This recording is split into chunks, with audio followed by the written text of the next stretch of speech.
Hello and welcome to this episode of the Creator Come Up podcast. This time around, I had the absolute privilege of chatting with none other than Omer Khan. Omer is the host of the SaaS Podcast as well as runs the SaaS Club. I know it's a lot of SaaS for one man, but Omer seems to handle it pretty well. We chatted about everything from rebranding all the way to getting out of the bunker, as he likes to call it. And it looks like you're going to have to keep listening in order to know what I meant by out of the bunker. So in that case, to not have you be waiting any longer, without further ado, Omer Khan.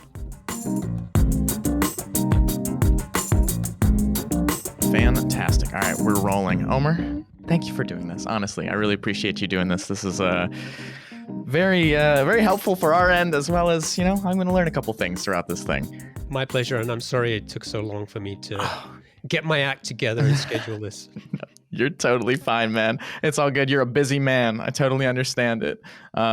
But I do have, I am going to hit you with one of your own questions to start with. It's the, do you have a favorite quote, something that inspires or motivates you, or just gets you out of bed every day that you'd like to share? Oh my God. Do you like how on point I was with that too? Yeah. And there is a quote that I should know now. God, who is it?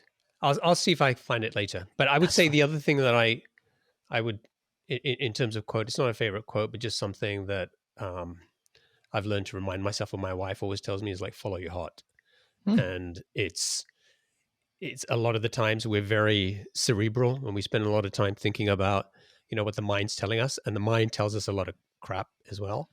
Sure. So sometimes I think if you just listen to what really brings you joy, what are the things that make you feel alive, you kind of end up going down a better path, I think. So, well, it seems like you're embodying that in what you're doing and how your whole life story of what I've read on your website so far. But we can get into that if you'd like to give a little quick elevator pitch of what you do, who you are, and all that comes with it. Sure. So I'm Omer Khan. I'm the founder of SaaS Club, which is a community for early stage SaaS founders, people building services and software businesses. And I'm also the host of the SaaS Podcast, which I started in 2014. And I'm just about to publish episode 300. Wow. Congratulations. 300 episodes. That's a lot. And do you post weekly? Weekly. Yeah. Wow. Look at you. Wow, that's awesome. I'm gonna have to ask you later about how you've well, actually it's a question here. We'll get into that eventually. But the one thing I wanted to know is looking at I saw that you had a lot of computer programming and even event planning in your background. How did that lead into where you are now with doing a podcast, running the SaaS Club, whole business? Where did all of those things as a kid and growing up lead into this? I think as a lot happens to a lot of people, it was just all by accident. And when you look back, you can kind of connect the dots, but I'm not sure it was a very intentional thing. I used to like coding when I was a kid, right? And then I met somebody one day who told me, have you considered a career in this when you're older? And I was like, you mean people pay you to do this? It's like, yeah, you can get paid to write code.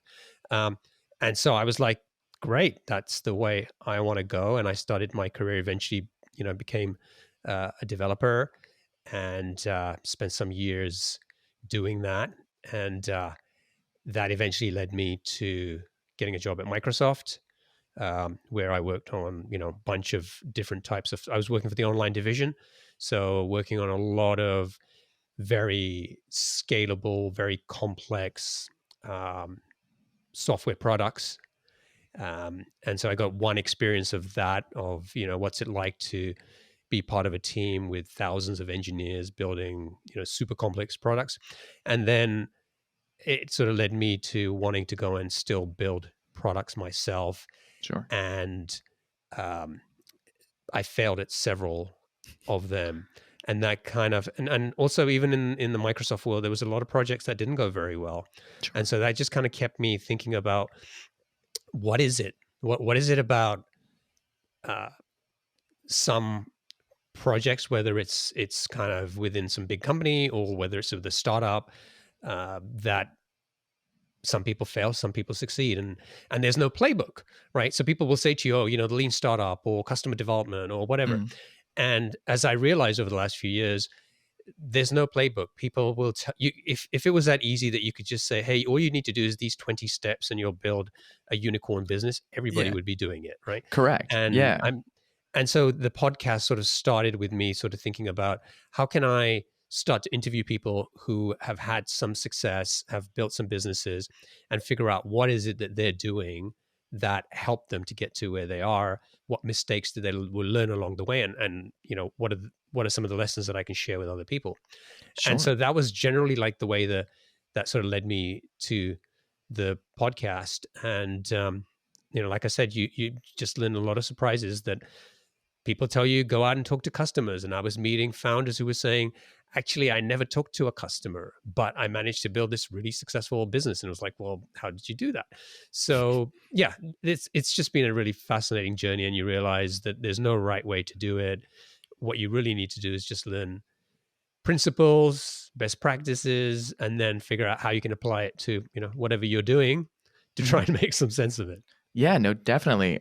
So what came first? Was it the podcast or did the SaaS Club come first? I'm assuming it was the podcast, correct? The podcast came first. Okay. Yeah, I left Microsoft and I was going to go out and start doing some consulting work.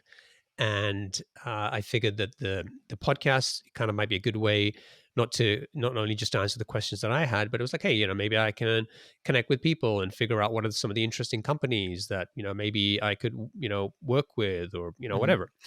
And so I started to do that. And I realized that I actually quite enjoyed doing the podcast itself, just having these conversations, uncovering a lot of really valuable information about not just the story of somebody's business and how they just had some weird idea. And okay, how did you actually turn that into a multiple 7-figure business with X number of employees and whatever? That was a really interesting thing to go through, but it just kept on kind of the onion kept unpeeling. You kept on getting to different layers of all of this information. And it was like a really fascinating conversation to keep having with people. So it started with that. Honestly, I didn't think anybody was going to listen to it. It was like, I thought I'd do it for like, a couple of months and then move on to something, else. And the first couple of years were pretty slow. Like, I don't remember what the download numbers were at the time, but yeah, it kind of didn't feel like many people were listening to it. What did you promote on, or what did you use to market yourself in those times in the early days? Because I mean, obviously you have found a niche in that market. So what did you use was it just word of mouth, or did you kind of just post to your own socials, or did you find a way to get the word out about your podcast? I didn't really have a very, a great plan for doing this. It was literally, I was recording the episodes, making sure that the podcast was listed in every directory that I could. And so that was a matter of just, hey, Googling, figuring out what are all the podcasting directories, how do you get your RSS feed submitted to those directories and make sure that's showing up where it should. Sharing on social. There were really some dumb things that I did. Like, I think for the first 100 interviews, I never asked the guest to promote the episode after we published it. And it was like, it's right there. Yeah, just a simple thing. Just, hey, could you share this as well? Some people did it anyway, but a lot of them didn't. And it's kind of like you have to ask. Yeah. I feel like it's one of those things, at least right now, when your podcast doesn't offer a lot of people some sort of like an immediate boost in their views or anything like that, it's kind of hard to be like, hey, do you mind promoting me for you? And that's kind of where we're sitting right now too. So Omer, do you mind promoting this podcast? Sure. Yeah, thank you. Oh, that's amazing. Oh, that's wonderful. So do you have a team that you work with, or is it all just you? I have a virtual team of some freelancers who Hmm. work with me, Okay. um, and so when it comes to like organizing the interviews, scheduling, Hmm. um, editing, all of that, I have help. I'd say probably like the first 100 episodes, I kind of did a lot of that myself, including all the editing. Sure. Okay. And then when it comes to like your first, I mean, now you have access to a lot of people because you have a very successful podcast.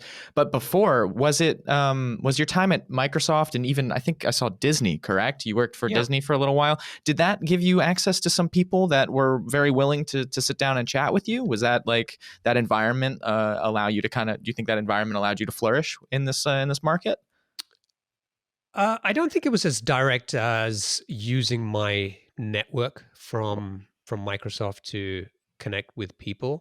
Okay. Um, I don't think I think maybe I had two guests of on my podcast who were in some way had worked at Microsoft or had met through somebody at Microsoft. Okay. Um, so that didn't really happen. I'd say the benefit of it was that working at Microsoft, you just get so much broad exposure, Sure. right? So, Now I explain. What do you mean by that? You get a lot of broad exposure to what? well, at Microsoft, they're very good at like giving you opportunities to do. If they think that you have some potential, they'll give you opportunities to do things, right? Okay. So, Okay. for me, I was, you know, I worked in teams where the product was very technical. There was a lot of AI machine learning type stuff. I Sure. worked on products which were much more focused on, online products and building, media websites and stuff like that. Hmm. And then I actually decided I actually wanted to kind of learn more about the business.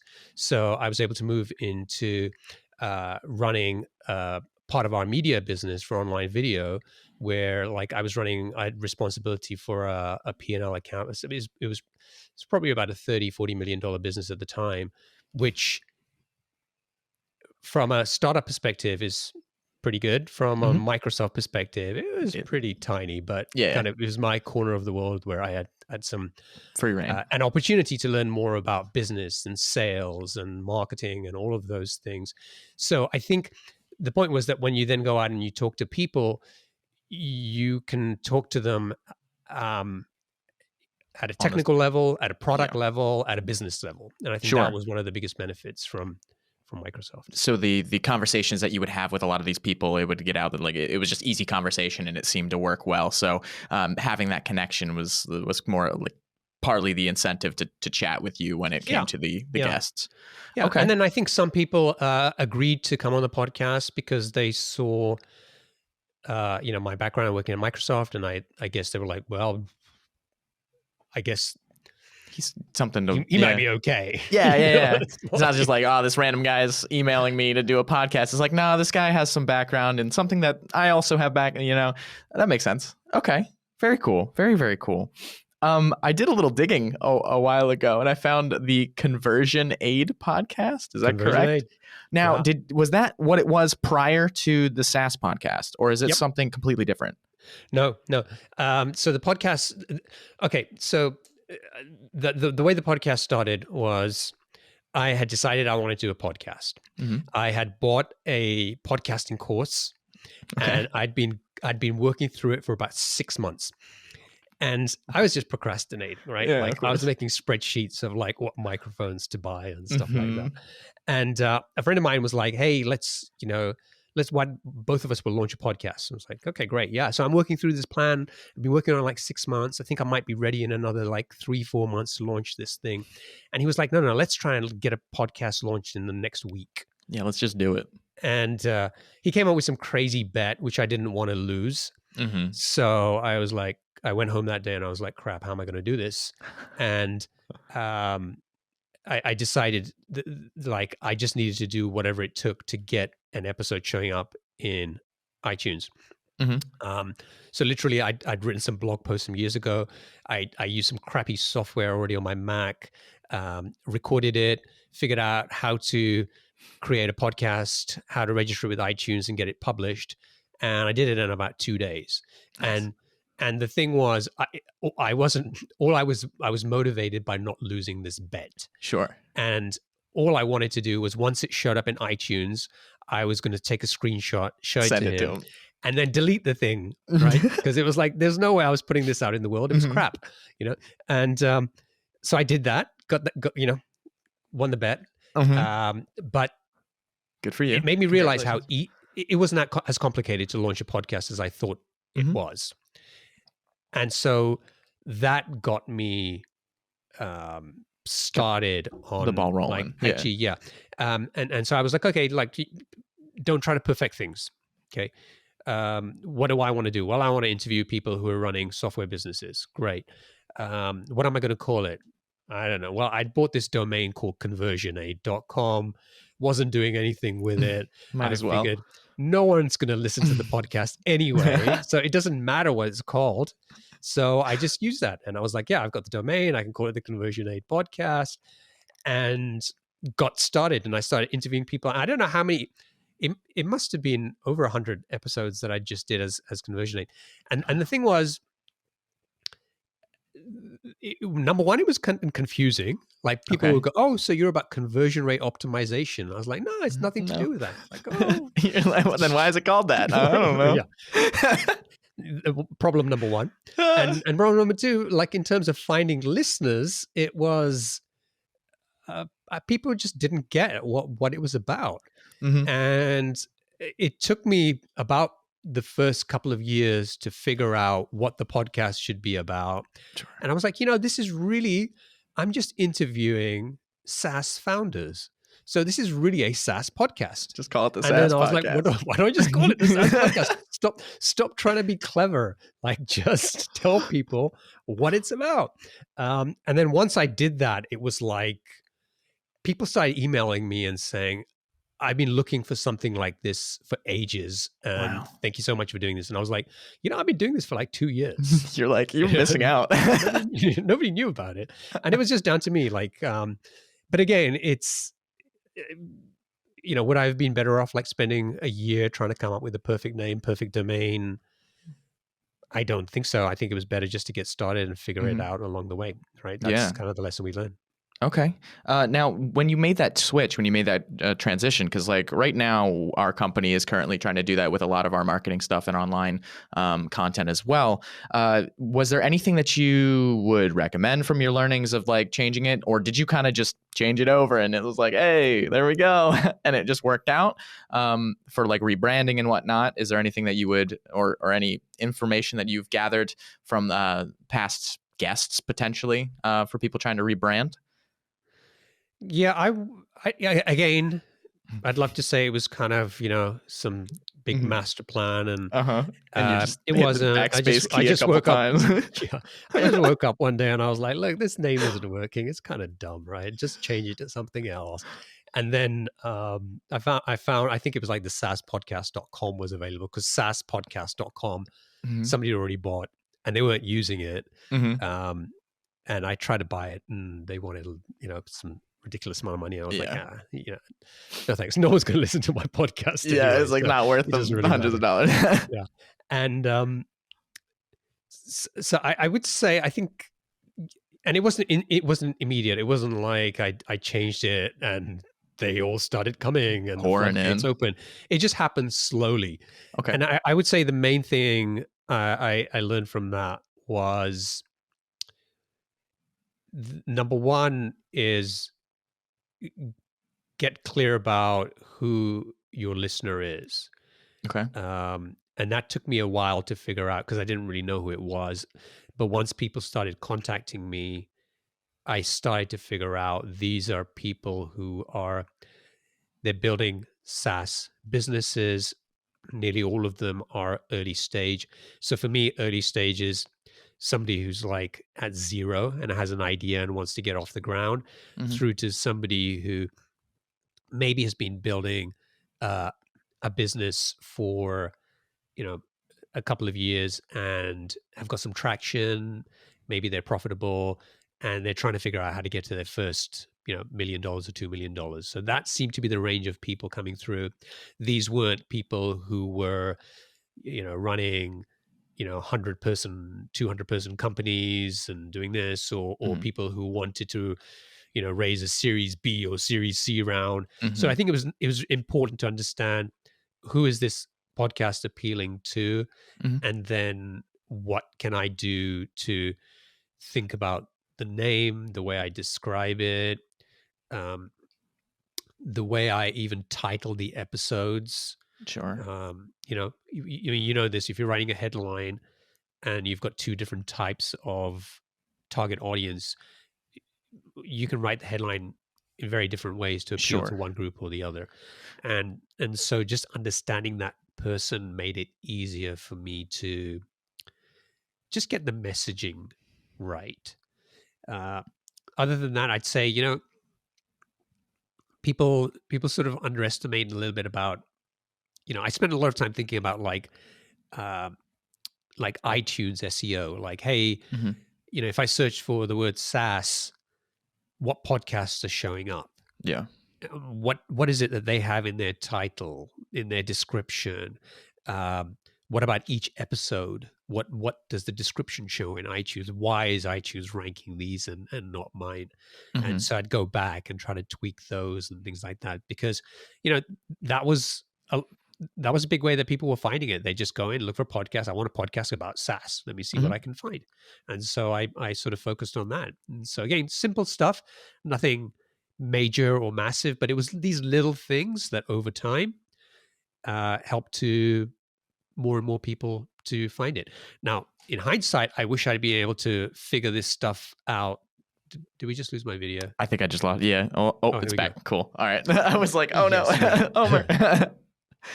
So I didn't want to interrupt. I forgot what I was saying. I mean, I have a question, if that's okay. Yeah, let's move on. Yeah, and then we'll if it comes back, we'll jump back into it. But it kind of has to do with this though.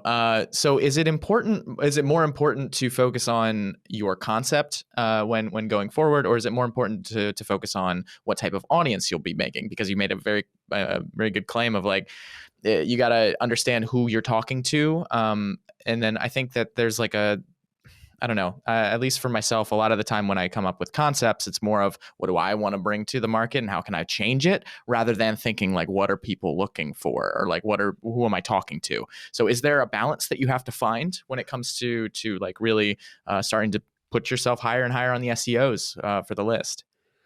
I think most of us have to start with concept. Okay. Because, unless you already have an audience, let's say you have a product, and you have a big email list, or maybe you have a blog that you've been writing for a while, you don't really know who your audience is.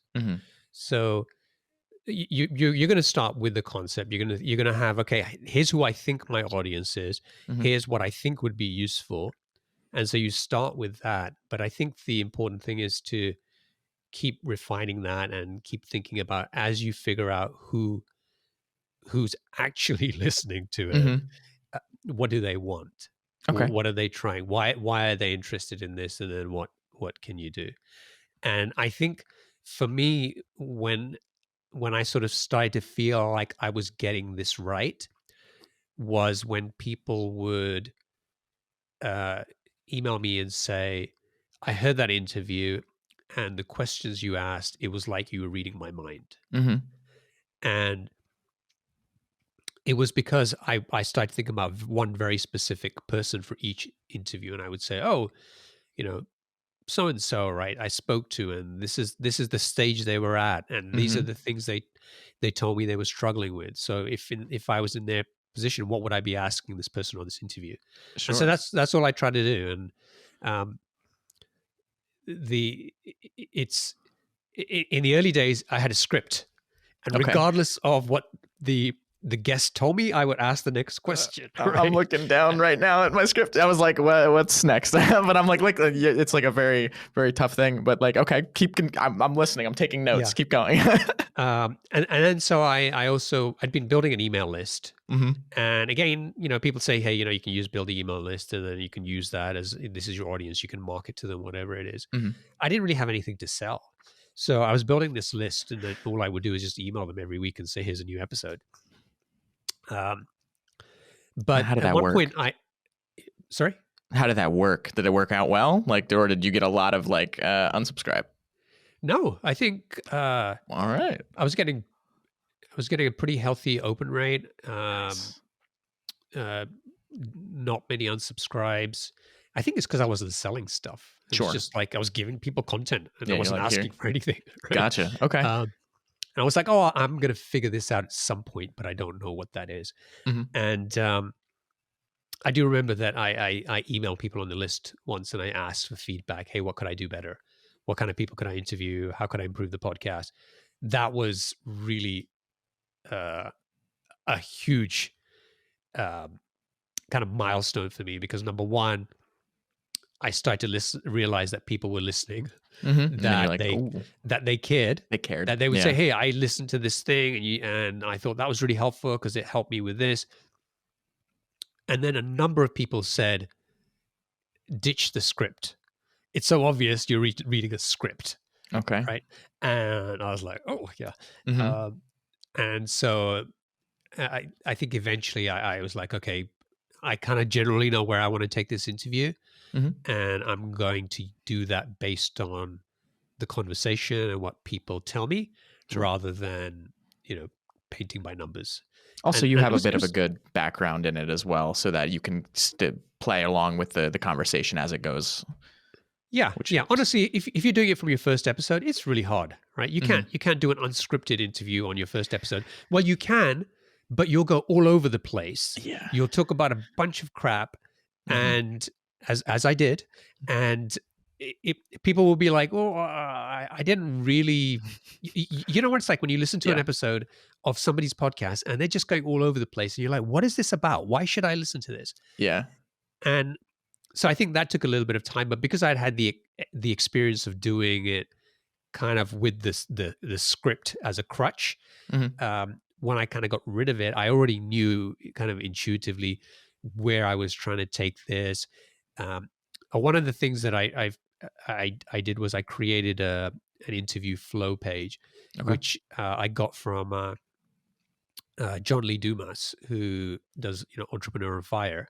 Okay. And it's basically a page which just tells people everything about the interview. This is the interview. This is how long it's going to last. This is the general structure. So I would tell people, look, this is about the founder's story. So we're going to start off and I'm going to ask about how you came up with the idea, how you validated it or didn't validate it, etc. Then we're going to talk about how you built the product. Then we're going to talk about how you got your first 10 customers, your first 100 customers, and so on. So even though it wasn't scripted, there was a structure. And that was very helpful. Gotcha. Okay. And like, did you find at any point that when you were in an interview that didn't have any sort of, I mean, do you still have like a bunch of questions that you look off of, or is it literally just that structure that you go off of right now? Nope. I don't have any other than the lightning questions, which is like 7 questions I ask at the end of an interview, which is, book recommendations and things like that. Sure. Everything else, it's just coming from here now.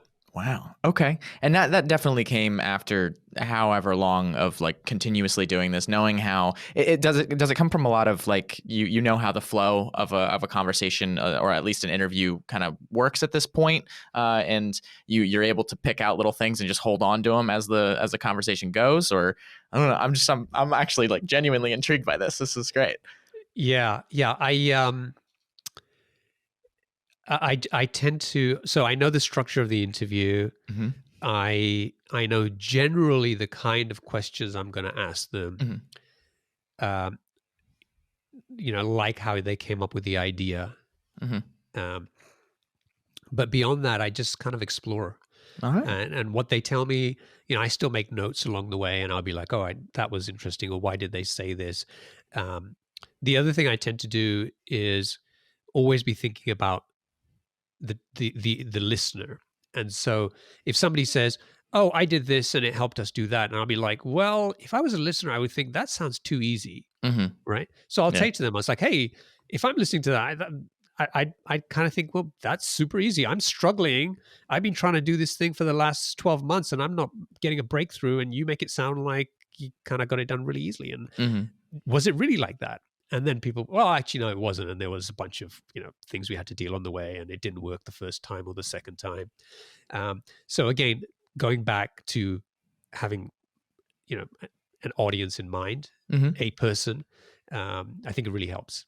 Okay. Well, I mean, having an audience in mind, thinking about how you started this whole thing and got into the podcast game, where did it branch from that into SaaS Club? Because, I mean, obviously at some point you had to think, now I got to start a team. Now I got to start creating content. When did that start, and how did you go about doing that?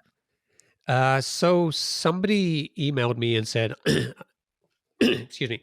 Yeah. Somebody emailed me and said, been listening to the podcast. I really like it. I'd love to get more content. I'd love to know more about behind the scenes, or, being able to ask questions and stuff like that. Mm-hmm. And if you had something like that, I'd pay you for it. All right. I was like, oh, cool. Yeah. Might as well. Yeah. And so I started researching, and I kind of came up with this concept of a membership, right? So, charge people a subscription and build a private membership where it's either content or community or coaching or Mhm. whatever. So again, like, I'd been spending all of this time talking to these founders and repeatedly telling people, don't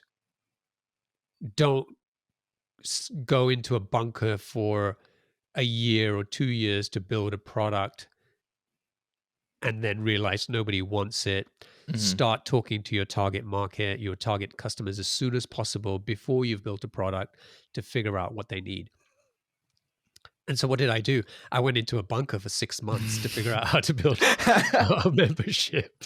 You don't take your own advice. Yeah. And then 6 months into that, I was like, dude, it's just like, what are you doing? It's just, Yeah. this is, It's like the spreadsheet all over again. it's a spreadsheet. Yeah. So I just emailed my list and I said, hey, I'm thinking of starting this membership site. I don't know what is going to be in there. What would you like? But are you interested in joining? Mm-hmm. And I remember I had 12 people who agreed that they were interested.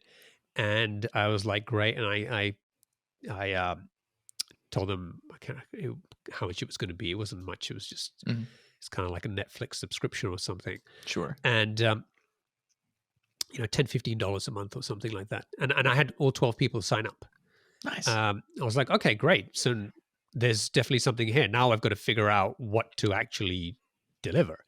And so those 12 people were like super helpful in providing feedback on. Initially, there was nothing. So I would just get on Zoom calls with them and I would just talk to them. Ask questions. What help do you need? What are you working on? I heard this episode, or I recorded this episode a while back. Maybe you should listen to that. That could help you with this problem. Or,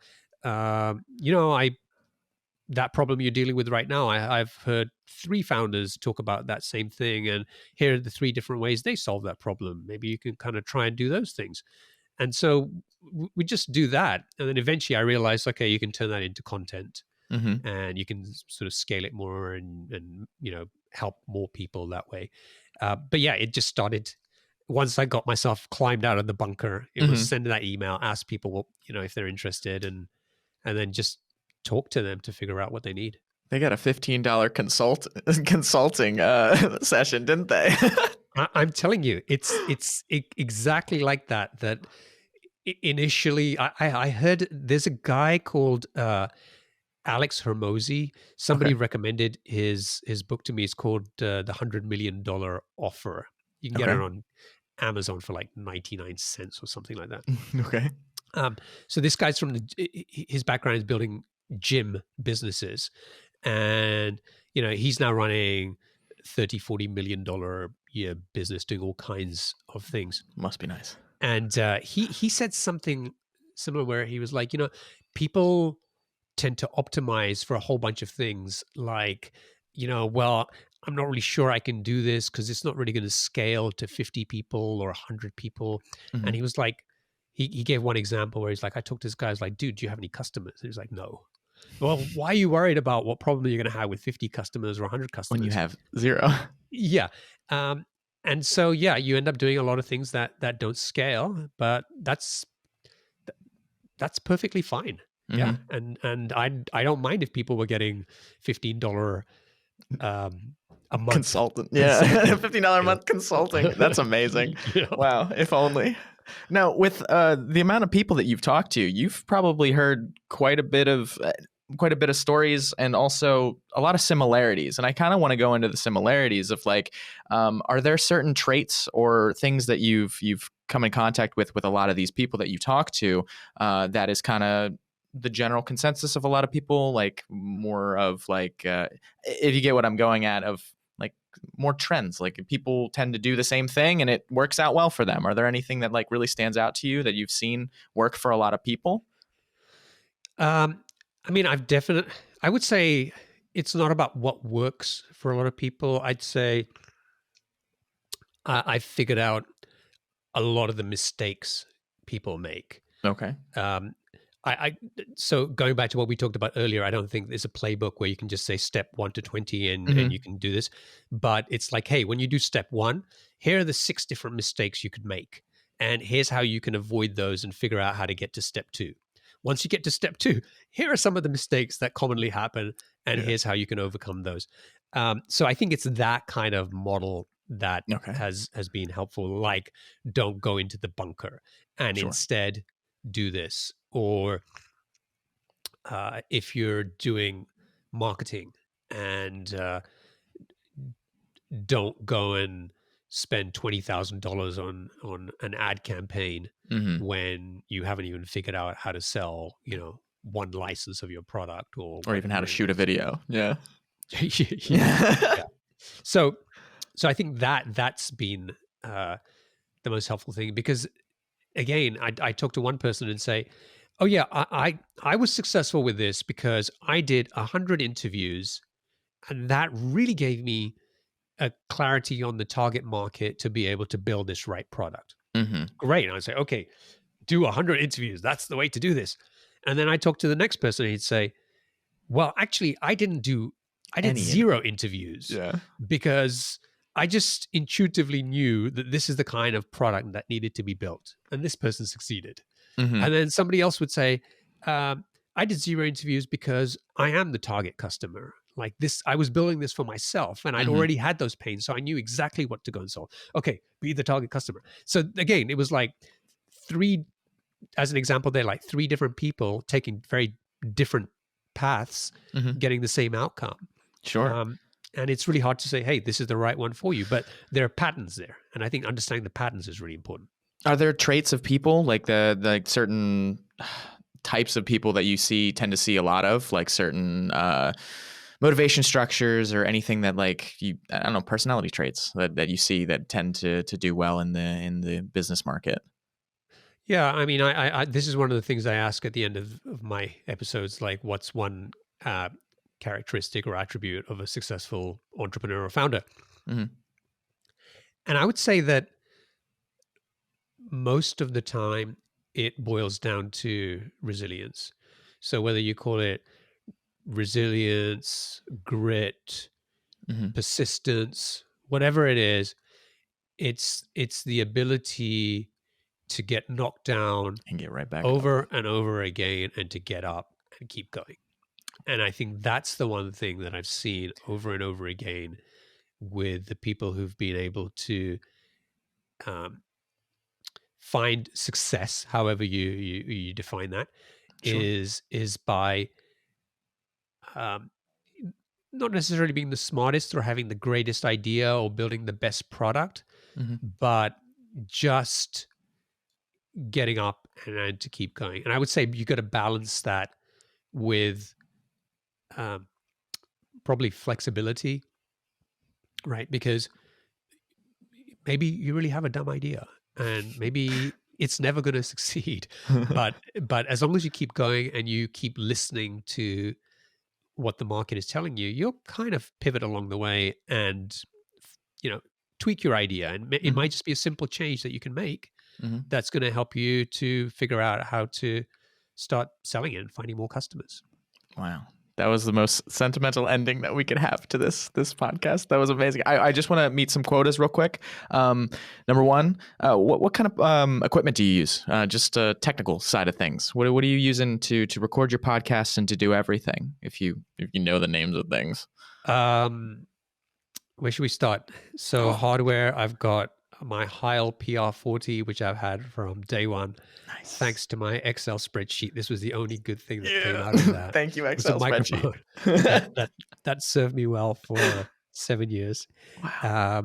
I've gone through a whole bunch of mixers, just kind of for my, it's an XLR mic and you need to go in something and then get into a USB connection. Right now, I'm using one of these Focusrite Scarletts. That's what I got right here too. Yep. Beautiful. It's the simplest thing, and it works so well. And I've probably got 3 or 4 other mixers around here. I bought one with like I don't know. You could put like 4 XLR connections into it and all kinds of things. And I was like, when are you going to use that? I only have one mic. I never interview anybody in person. Why did I do this? It was overkill. And then it just comes into my computer and pretty much I record everything in Zencastr now. Oh, you do Zencastr too? Okay, cool. Yeah. Neat. All right. Well, to finish it up, where can people find you? Probably, they probably know you more than they know us. So, but like, where can people find you if they want to find you? You can go to saasclub.io. Or you can just look for thesaaspodcast.com to get to the podcast. You could try conversion8.com. I don't know if it redirects or not. You'll find something there. Yeah. Wonderful, man. Well, thank you so much for doing this. I really appreciate this. This was a good conversation. I really enjoyed this. My pleasure. Thanks for having me. Yeah, of course, man. Maybe we'll do this again sometime. I'd love to. I'll be on yours. Hey. Thanks, dude.